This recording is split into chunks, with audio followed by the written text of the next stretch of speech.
Muy bien. Esta peli ya la habíamos visto en el curso, Carlos, ¿cierto? Sí. Listo, Chris no estuvo. Y fue el que estuvimos en febrero, ¿sabes? Bueno, yo me entiendo, como el segundo curso. Es una película que evoca mucho la parte de autor, ese cine muy independiente por su factura, no desde lo técnico, sino desde el concepto, y que digamos que para este director fue una catapulta gigante que le abrió muchísimas puertas, lo puso casi que de inmediato en el Olimpo de los mejores, y pues nada, lo que ha seguido a partir de ahí su carrera es muy interesante. Incluso para Carlos, que estás en el curso, esta película es como muy significativa, precisamente para lo que vamos a desarrollar todo este domingo. Vas a encontrar ahí, o se va a fortalecer mucho, a enriquecer mucho la visión que puedas tener hoy de la película, se va a enriquecer mucho más el domingo. Entonces, por partes. Mauvaise Mala Sangre, de Leo Carax, una película de 1986 que era la segunda película del director. Su película previa se llama Chico conoce chica, Boy Meets Girl, que había sido como esa ópera prima, también muy ganadora, muy impactante, y que esas tres primeras películas serían como una trilogía del amor o trilogía de las relaciones. Sería Boy Meets Girl, Mauvais Sang y Los amantes del Pont Neuf. Esta última quizás es como el punto más bajo. Esta película la han criticado mucho. No tiene esta misma capacidad de transmitir emociones como tuvieron las dos previas, y lo que hizo a partir de ahí pues fue muy interesante. Títulos a destacar de él son Pola X del 99. Luego tiene algunos videoclips. Trabajó con Carla Bruni. Bueno, las primeras películas estuvo casado con Juliette Binoche, entonces por eso Juliette Binoche se ve como tan espectacular. Luego tuvo amoríos con Carla Bruni, o tuvo unos enredos y entonces también la hace ver espectacular. Ha sido muy, muy contento. Y es un director que tiene un oído musical brutal. Todas sus películas siempre tienen una banda sonora así increíble. Entonces, estuvo parado mucho tiempo, y solo hasta 2012, o sea, de 2000, por la X es del 99, de ahí hasta 2012 haría su siguiente largo, que es Holly Motors. Y Holly Motors es una cosa extraña, o sea, la saca del estadio. No sé si han tenido oportunidad de verla. Holly Motors, digamos que aquí lo simbólico uno lo puede atrapar, como que puede entender el concepto que está trabajando en Mauvais Sang, pero en Holly Motors es una cosa muy loca, muy distinta, distintas interpretaciones de las películas, que cada uno sale con su propia historia. Es muy, muy potente, y su actor fetiche pues es Denis Lavant, el chico, el que hace aquí ¿cómo se llama el personaje? Alex. El que hace de Alex. Ese es su actor fetiche, he trabajado con él todas sus películas. Él inicialmente no es actor de carrera, pero junto con Leo Carax fue haciendo su carrera, y otros directores lo han llamado, pero sobre todo su gran obra está de la mano de Leo Carax. Y él, digamos que ha madurado mucho en el tiempo, ha logrado establecer un código corporal muy potente. Él venía del mundo del circo, y es desde ahí que lo atrapa pues Leo Carax por sus facciones. Es un rostro bastante particular, pero sobre todo por lo que podía hacer con su cuerpo, con sus manos, todo ese como saltimbanqui, ese juego de cartas. Él hace malabares en otras películas. Es muy plástico con su cuerpo. Entonces, digamos que de ahí pues el agrado de trabajar para el director. Y que quizás a pesar de su corta trayectoria como director y lo espaciado de las películas, de ese primer momento vibrante Ola X se toma su tiempo y es tantos años después para Holly Motors, a pesar de eso tan espaciado, es un director que ha mantenido una línea de autor, lo que se considera estrictamente como un director autor, crear su cosmos, crear su figura, su universo personal, ponerle tintes autobiográficos o muy íntimos a los personajes o a las historias. Entonces, bueno, y una narrativa muy, ¿cómo se llama? Disruptiva, muy diferente al canon tradicional. Si pudieron ver, pues habían como diálogos que eran pensamientos, que parecían más pensamientos de los personajes, o ese montaje como todo cortado en puntos que son extraños. Eso es herencia precisamente de la nueva ola francesa. Y se dice, para la crítica, pues sobre todo le pusieron como el sobrenombre, que este es como el hijo bobo, pues o el hijo perdido de Jean-Luc Godard, que es uno de los grandes exponentes de la nueva ola. Entonces, porque precisamente es quien mejor de todo el séquito de seguidores o de directores que fueron influenciados por esa nueva ola, quizás él es el que mejor ha representado o ha vuelto a poner los conceptos que trabajó Godard hace 40, 60 años atrás, eh, vuelve y los trae de una manera potente, actualizada, en fin, una serie de símbolos muy interesantes ahí, que se reflejan sobre todo en los guiones, eh, aunque no hay tanta improvisación por parte de los actores, sí es un guión muy fresco, es un guión que se va articulando a medida que se va rodando, y el montaje aquí es impresionante. Un trabajo, por ejemplo, que no tuvo tanto la nueva ola francesa, pero aquí Carax sí lo pone muy de primera línea, es la fotografía, esa construcción de los escenarios, el manejo del color, mucha curiosidad por ver, por la opinión de Carlos, que detectó que pudo ver en esa construcción fotográfica. Entonces, montaje, fotografía y guión son como esos grandes elementos a destacar desde la obra de Carax. Entonces, por partes, crea su cosmos, crea su propia historia, crea su punto crítico frente a, por ejemplo, en ese momento, recordemos que los 80 fue como muy vibrante todo el fenómeno del VIH, del SIDA. Entonces aquí se hace como una evolución, una alegoría mejor al VIH a partir precisamente de acostarse sin amor. O sea, es como esa mirada poética de lo que estaba representando la enfermedad en ese momento. Y entonces, quien tenga sexo sin amor, pues está condenado a enfermarse. Y que le da más duro a los jóvenes. O sea, unas alegorías muy bonitas a ese momento que estaba viviendo el mundo con el SIDA. Y lo otro es como esas frases inteligentes, esa mirada bonita frente al amor. Para mí también lo decía con otra película en su momento, es como esa idea de eh, lo de Gabriel García Márquez, poesía visual, ¿sí? Como el realismo mágico llevado al audiovisual, que es tan complejo. Entonces, como aquí el amor toma otra relevancia o toma otra parte simbólica, poética, más incluso desde lo visual que desde lo mismo textual. Si bien tiene unas frases que me parecen muy potentes, unas ideas muy bonitas, como lo de hay que alimentar los ojos para poder soñar, sí, con esas ideas detrás del amor y el dolor del amor, la ruptura, la soledad, es la parte poética y la parte visual, y por eso ahí la fotografía es tan brillante, que gana incluso varios premios la película por eso.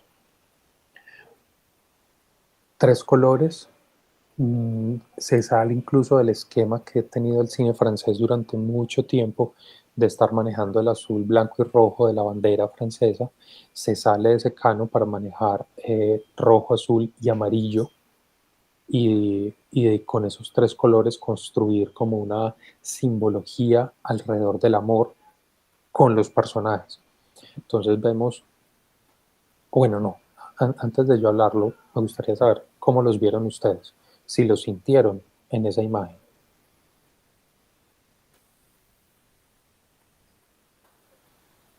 Yo detecté fue, por ejemplo, cuando ellos estaban pues en el apartamento donde vivían, que había como un mural negro con blanco y una línea en la mitad del paredón rojo y siempre combinaba como con Ana, que tenía los labios rojos, o sea, habían detalles que siempre combinaban como con ese rojo. Ya en algunos momentos, digamos que predominaba el azul de la bata de Ana o el amarillo de la chaqueta ¿cómo se llamaba el muchacho? Alex. Y así, pero como que habían momentos donde predominaba un color brillante y en un fondo, digamos, no tan brillante, ¿cierto? Y eso fue como lo que detecté. Ya en otros momentos no, básicamente el rojo también de la vestimenta de la novia joven de Lice, con el rojo también cuando ya al final que ella lo rescata también estaba de rojo y Ana que era su amor platónico también de rojo, entonces no sé, vi como que tenía eso, no sé, ese truco, bueno, esa simbología ahí con los colores. Y lo otro que me pareció muy particular, pero no sé, eso cómo se llama cuando insertan una cosa como extraña, porque me pareció como extraño que hayan insertado esa escena donde él sale corriendo y empieza a bailar, a dar piruetas, que empieza como a moverse como tipo cine mudo. Eso me pareció muy bacano y me encantó como él hizo todo eso, me encantó, pero yo decía eso tan charro, eso como que no combinaba, pues yo no sé, pareció loco. Una cosita, Cris, cuando hablas de como la simbología del color, ¿qué símbolo le pones? Es decir, identificaste mucho la presencia del rojo, cómo acompañaba a los personajes y el predominio de otros colores en otros momentos, Pues el pero ¿qué rojo como el significa? amor, o sea, para mí el amor, pues la pasión, no sé, ¿cierto? Vale, listo, súper, súper. Y para Carlos, Pues dos temas. El primero, la carta de rompimiento, al principio me parece poesía pura, dura, brava, nostálgica, digo, muy bien escrita. Me parece esa carta con la que le terminó a la novia. Y lo otro del color, veo que la vacuna también era muy roja. Era más fácil, entonces el rojo era como la película de Texas, se predominaba en todas partes, incluso todo gris y un fondo rojo, un cuadrito rojo, siempre había un rojo, simbolizaba de pronto el amor no correspondido. Eso lo veo yo. Y que era más fácil robar una vacuna que llegar al corazón de esta otra persona. Que no es más fácil hacer todo ese montaje que hicieron eh, para robar eso, que él la pudiera conquistar. Me parece muy chévere eso, en mi concepto. Y yo quiero saber los elementos del montaje, porque quedé intrigado. O sea, es decir, no me pareció un montaje, pero no sé, no lo vi como a mí lo que me pareció que acá predominaba, dirección y actuación, y un poco también el guión, pero sobre todo la dirección y la actuación. vale. Eh, entonces, primero, fotografía. Desde que arranca, efectivamente el rojo está muy presente y lo que acaba de decir Carlos estuvo a lo largo de la película. Siempre había un detalle rojo en algún punto, pero es un color que va en evolución, es un significado en evolución. Entonces arrancamos con esa idealización del amor, el desprendimiento, pues la ruptura, pero desde que él la ve en el bus y es como un caleidoscopio, un collage ahí extraño como la ve entre sombras, le impacta y termina conociéndola pues en la casa de este viejo. Sí, miren que ella arranca en blanco, ella la ve en un traje blanco y luego cuando ya la conoce en la casa empieza el rojo y la marca el rojo. Y esa presencia del rojo es ese amor, la evocación al amor, siempre el amor. Pero André, cosita. al final en el carro la ve corriendo, llorando de blanco otra vez. Entonces, como si Como me si hubiera libré. sido otra. Sí, como si Como me libré, como me va a morir me o equivoqué. sí, Si él la ve pasar por el carro y es la misma mujer, blanco, el corte, y se queda como, marica, no eras vos. Siempre me enamoré de la que no era. Eh, entonces empieza, y justo esa secuencia que tú estabas marcando, Chris, porque esa secuencia es icónica para el cine contemporáneo, es perfecta, esa la analizamos en el curso, es la transición de cuando el rojo empieza a ser dolor, pasa de ser amor a ser un dolor, porque ella no está, porque ella no aceptó o no correspondió el amor de él. Entonces el rojo empieza a hacer una transición para llegar finalmente a significar muerte. Entonces el amor, el rojo, perdón, comienza siendo amor, pero termina siendo muerte. Porque miren cómo al la final deja la ella sangre. marcada, la sangre, el rojo que opaca el amarillo, y entonces el amarillo siempre fue como la distancia, siempre fue esa personalidad de él, porque él empieza con esa chaqueta amarilla, su presentación, dejando a Julie Delpy, a la monita, con esa chaqueta amarilla. Entonces él siempre fue como la razón, la distancia es el amarillo. Y el azul era como un color intermedio que permitía jugar. Eh, yo lo sentí mucho, como siempre lo he sentido mucho más, es como en el silencio. Miren que ella, cuando es el juego de los papeles, cuando él pretende hacerla reír, ella se cubre mucho la boca con esos papeles azules, ¿sí? Y el azul está presente en el esposo, bueno, el esposo de ella es más de negro, y el negro es muy de luto, contrastado con ese blanco gris donde resaltan los rojos. Ella en algún momento se pone un vestido azul, ¿sí? Y es donde no habla. El juego de las voces, que eso es montaje, Carlos, cuando por ejemplo vemos el rostro, estamos escuchando la voz, pero es la voz de otro personaje. Sí, no Estamos, es ventríloco real. y el juego del ventríloco, o el juego hacia el final cuando él se está muriendo y le dice, Él dice que va a te voy a hablar. hablar con el estómago porque es más fácil, y la monita le contesta con la bufanda tapándose, es decir, es un juego de voces ausentes, o como, sí, como de unos silencios o pensamientos mejor, más que de voz, ¿sí? Ese es un juego muy bonito, eso es puesta en escena, y ya te explico más de montaje enseguida. Entonces, el color rojo como predominante, miren lo bonito de esa transición y de esas evoluciones de concepto. No se queda solo en una, sino que nos va mostrando a medida que la historia avanza. Y, por ejemplo, cuando él roba el virus, que es esa cosa futurista La loca, ese vacuna, laboratorio, sí.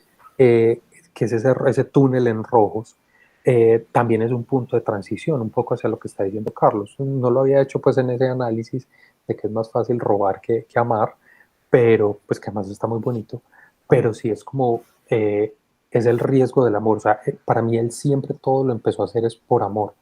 Él incluso tuvo muchas dudas como de, no me importa la vida de mi padre, no me importa esta realidad, pero cuando la conoce a ella, entonces todo empieza a ser por ese rojo, por ese amor.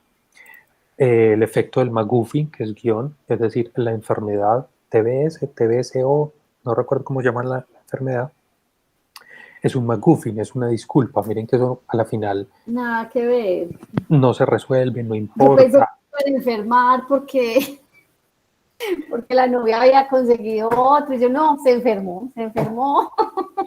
Que iba a ser todo un thriller de ciencia ficción y termina siendo una disculpa para contar una historia de amor. Eso es guión, como un elemento así está significando, es una crítica social, pero además hace avanzar toda la historia. Eh, la presencia de un actor como Piccoli, Piccoli es el apellido, Michel Piccoli, que es el viejo, el esposo, pues es un actor de altísima tradición, importantísimo en Francia. Las principales películas, o en muchas de las principales películas estuvo presente. Entonces, digamos que tiene un peso en pantalla muy importante, con una Juliette Binoche muy joven. Ella tenía 22, 24 añitos en ese momento. Ella apenas arrancaba su carrera, y Julie Delpy, que posterior es también una de las grandes actrices francesas, tenía 17 años, una cosa así, o sea, ese rostro angelical.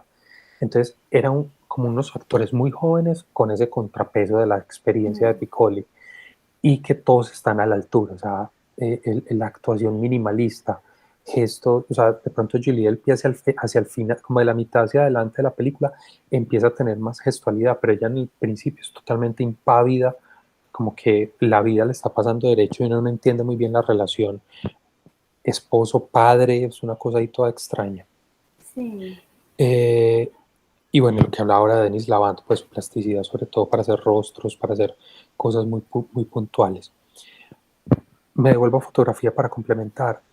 La construcción de escenografía siempre en fondos muy oscuros, muy negros, con los grises que van a resaltar los rojos o amarillos o azules, pero también la construcción de los tercios. Son pantallas muy bien distribuidas siempre. Siempre están marcados los 3 tercios por esa fachada de la portada de la casa, el marco de la puerta, muchos marcos con extremos negros y el centro es el iluminado, los personajes que entran y salen. Y esto que era siempre como en este cuadro horizontal, siempre estuvo complementado con el cenital. Cuando miraba de las escaleras hacia abajo, hacia el final, como ese plano del aeropuerto, del carro, mucho cenital, pero miren que el gran contraste cuando se da la libertad después de la muerte es un contrapicado, que es un contrapicado acelerado cuando ella sale a volar, pues poéticamente. Andrés, ¿qué Entonces, es lo que son los 3 tercios? 3 tercios es cuando tenemos mi pantalla, es la pantalla de cine, ¿sí? Y se divide en 3 tercios, líneas imaginarias. Entonces queda un tercio, un extremo, en este caso tu derecha, el tercio central y el tercio izquierdo, ¿sí? Entonces la pantalla está dividida como en 3 fragmentos. La distribución que se da al interior de esos fragmentos, pues te va inclinando la danza o te va mostrando puntos de interés, puntos focales del plano. En este caso, casi siempre todo estaba en el central.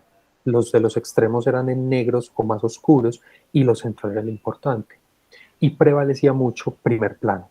Los primeros planos, los primeros 40 minutos son diálogos así separados, los planos, se le veían los poros a sus actores.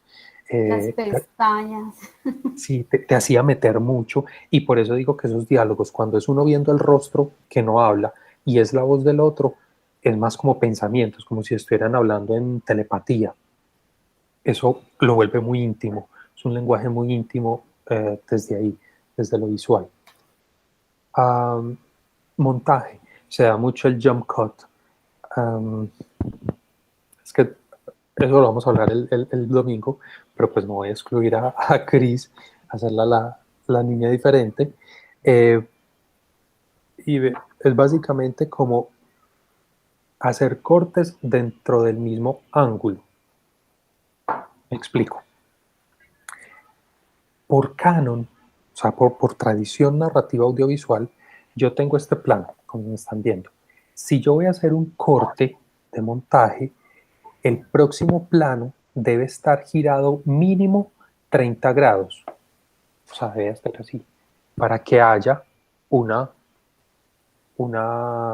cambio, se sienta que hubo un cambio, ¿sí? Ese era el canon.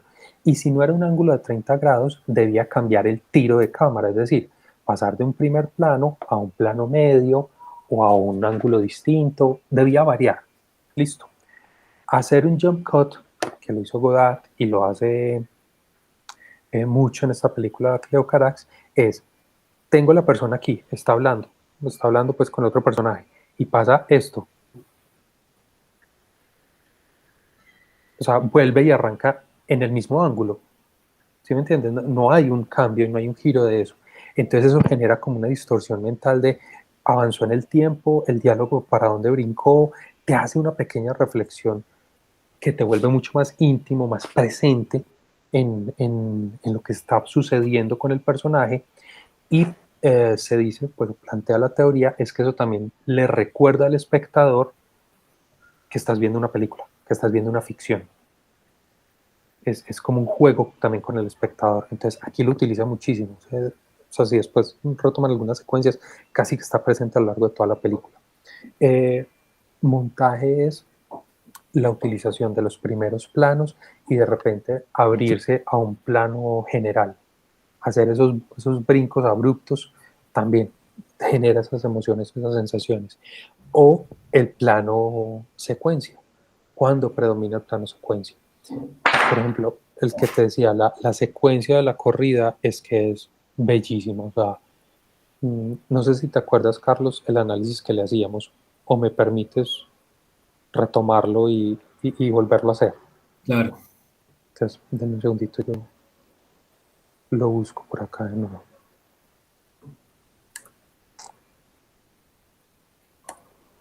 Porque pues sé que Chris no estuvo.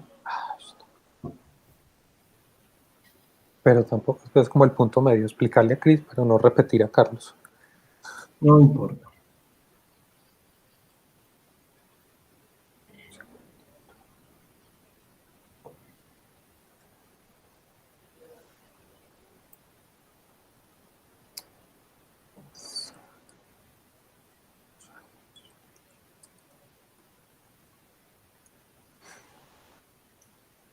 Ok, Modern Love.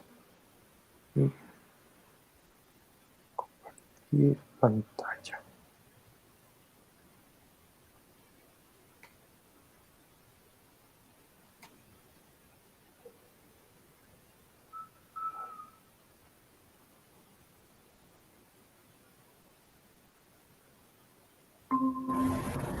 Ok. Están viendo mi pantalla, ¿cierto? Están viendo la secuencia. Sí. Listo, entonces,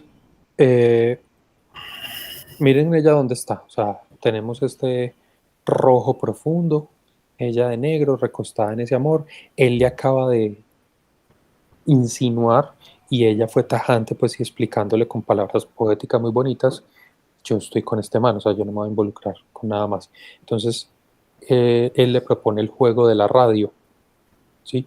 Que prenderlo al azar transmite o va a encontrar una canción para jugar con los sentimientos que hay. Es como un juego de azar. Miren el plano de él, el rojo presente sobre el negro gris, el en el centro de la pantalla. Primerísimo plano, plano de detalle del dial. Ah, bueno, los labios de ella nunca fueron rojos, era como un rosado intenso, un color muy bonito. La iluminaba muy bien. No, es que ella es divina. Ahí, uno después la ve en con otros directores no. y no es tan hermosa. Bueno, es no, él pero imposible que no haciéndola sea ver. bonita, No, como no, no esos estoy diciendo que primeros sea fea. planos. No estoy diciendo que sea fea, sino que él la hace ver mucho más hermosa. Entonces, Carlos, mira la ley de los 3/3 acá. Voy a sacar mi lapicito. A poner otro color. Tenemos. Entonces tenemos. Mira que está partida la fachada, perdón lo torcido, la fachada misma te está marcando este lateral izquierdo, este lateral derecho y el central. Y miremos entonces ya en la acción que pasa.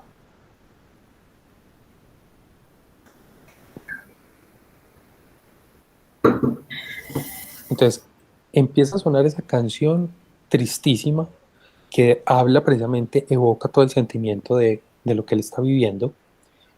Prende cigarrillo, fuman como locos en toda qué la película. fumadera, esos dientes. Pero mira, empieza a tener un sentido, es decir, como el humo es esa volatilidad, siempre el humo evocando lo disperso, cada uno tenía, siempre estaba en ese soplar el humo, siempre eran puntos como de discusión, algo así.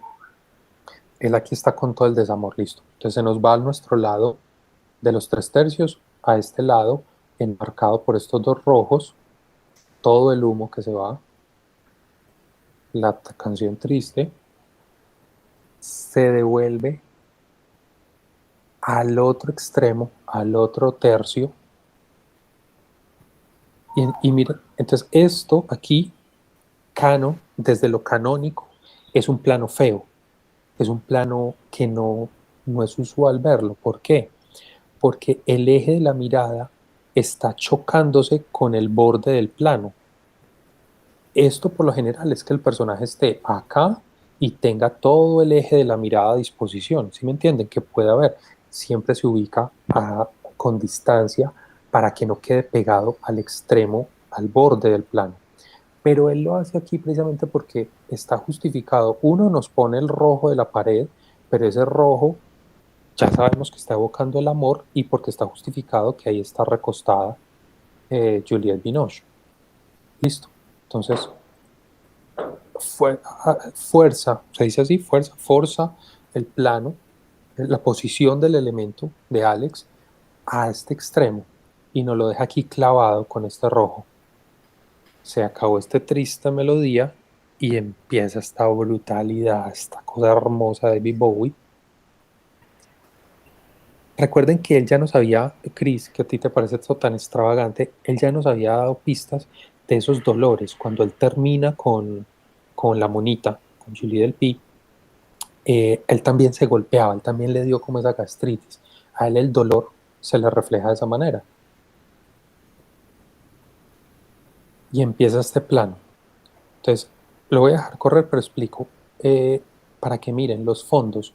Empieza el rojo y por eso es una transición y a partir de este momento el rojo empieza a significar otra cosa, porque el rojo en ese fondo va a estar fragmentado, va a estar en transición y empiezan a aparecer azules, amarillos y verdes, creo que también. Sí, ya rayas de colores. De todos exacto. los colores. Y lo otro, este traveling, este movimiento de acompañar al personaje en movimiento se llama un traveling.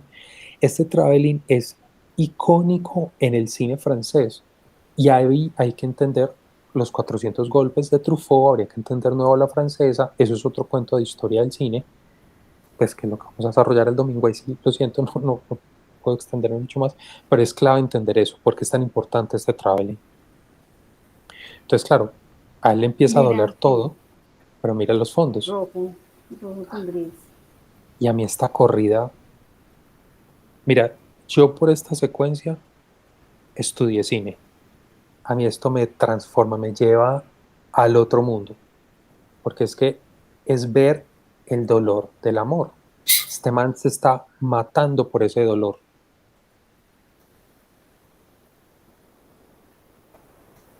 Cuando se habla de esa poesía visual es yo como represento que a un personaje le duele algo. Míralo. Le está doliendo el amor. Correr, huir, gritar, pegarse, dar vueltas, todo.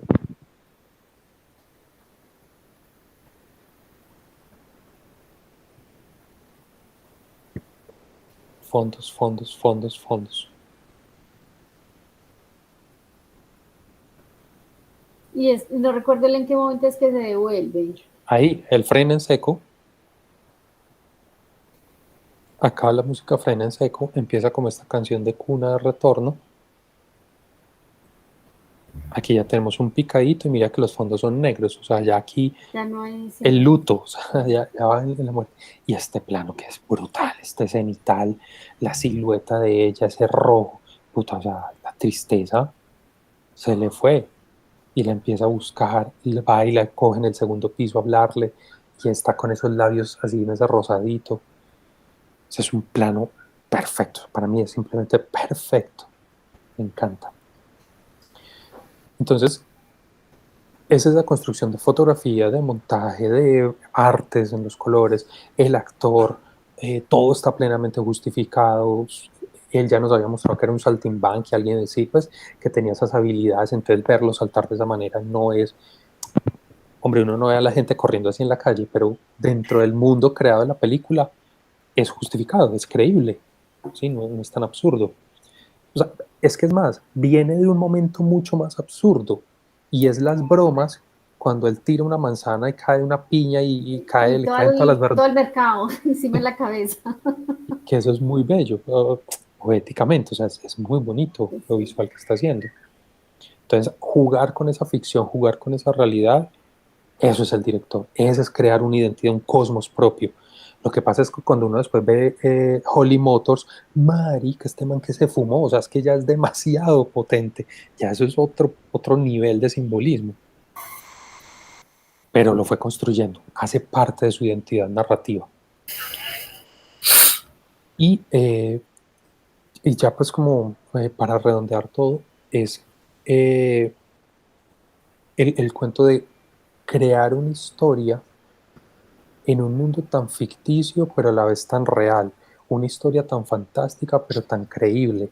Es como ese límite de la ficción, casi que con el cinearte, con lo más lejano de esa narrativa clásica, pero que permite que un público, un espectador cualquiera, termine haciendo, ay, este man tan charro, ay, pues esos chistes de las verduras, pero termine entendiendo la historia y termine Sí, aceptando el dolor del amor, que vio una historia de una tragedia de amor, pero que tenía su parte loca, o sea, tenía su postura artística muy presente.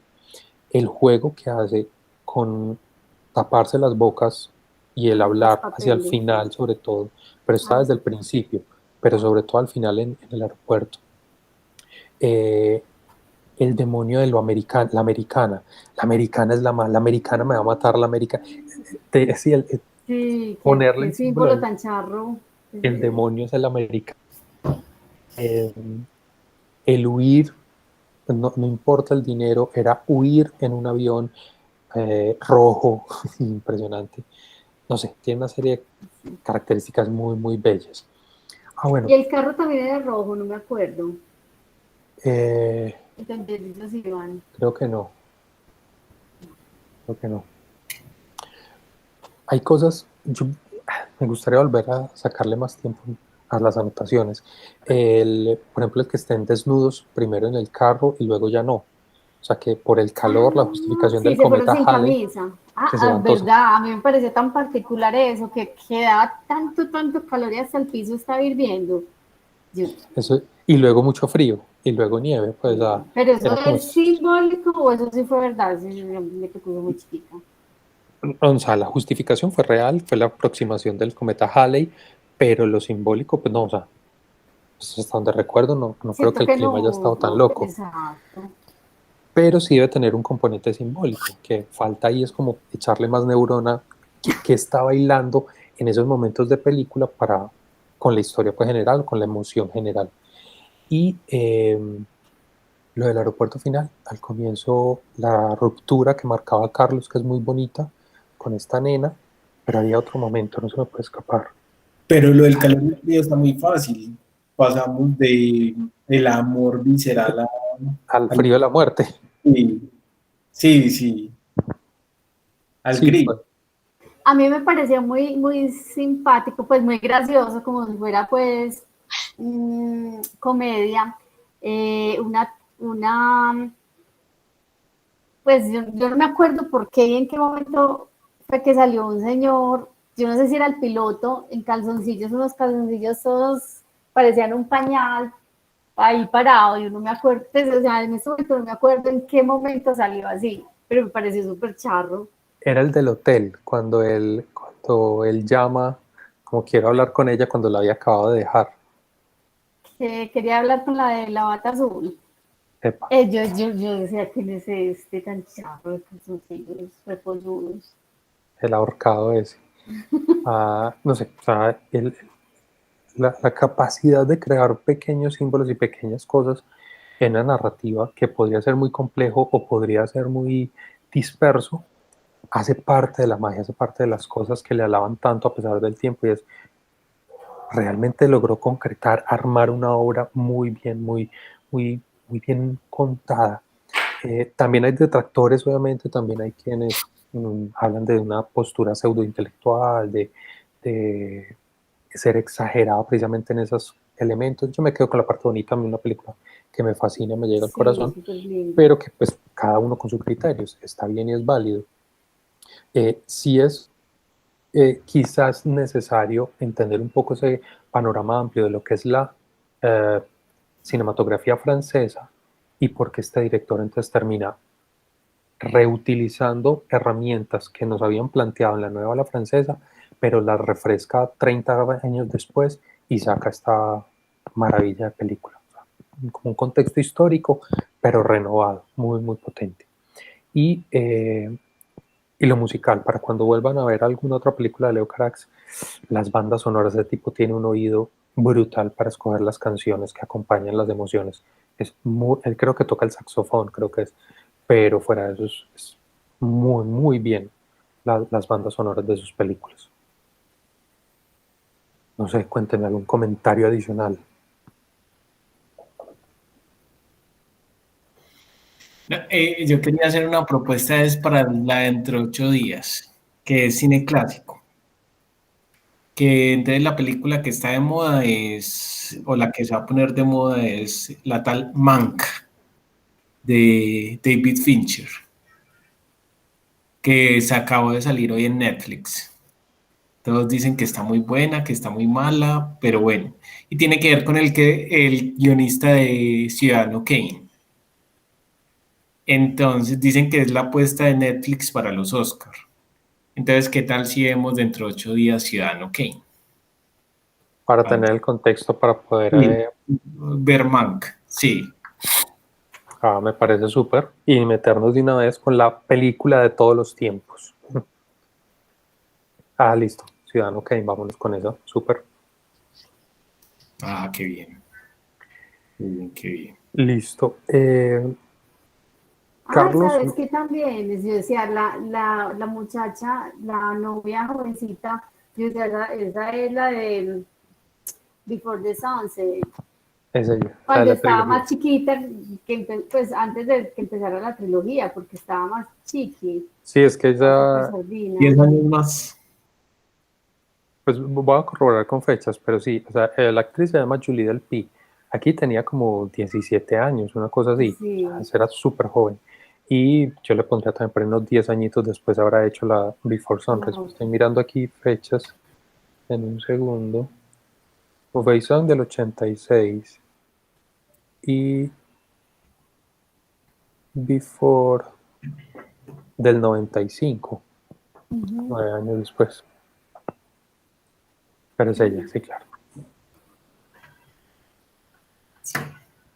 Bueno, chicos. Bueno, entonces iba a comentar. Carlos, por la participación en el curso, pues va a ampliar un contexto y pues importante, pero Cris, por juicio, por lo juiciosa, te podríamos compartir las películas que van a quedar como sugerencias de esta sesión, que son como el gran background de esta película, lo que hablamos de la parte histórica, que es importante, por si en algún momento pues te las quieres atravesar. Un poco de Godard, que es como lo que decía el papá. Bueno, ese era un dato muy bonito. En Alex dice en algún momento que el papá se llamaba Jean, ¿cierto? Claro, como Jean-Luc Godard, como Jean Cocteau, que hacen un chiste también ahí. Jean Cocteau es otro de la nueva ola, y como Jean Melville, que es el padre de la Nouvelle Vague. Entonces, son esos detallitos que uno, al tener el contexto histórico, hila muy bien con esta película. No era necesario saberlos para ver otras cosas potentes, pero cuando uno lo sabe, se vuelve más profunda la película. ¿Sí? Es como ese tipo de cosas. Entonces, también para que cuando Cris quiera curiosear, ahí te pasaríamos los datos. Súper, gracias. Listo, muchísimas gracias. Entonces, chicos, espero que les haya gustado, disfrutado. Sí, chévere.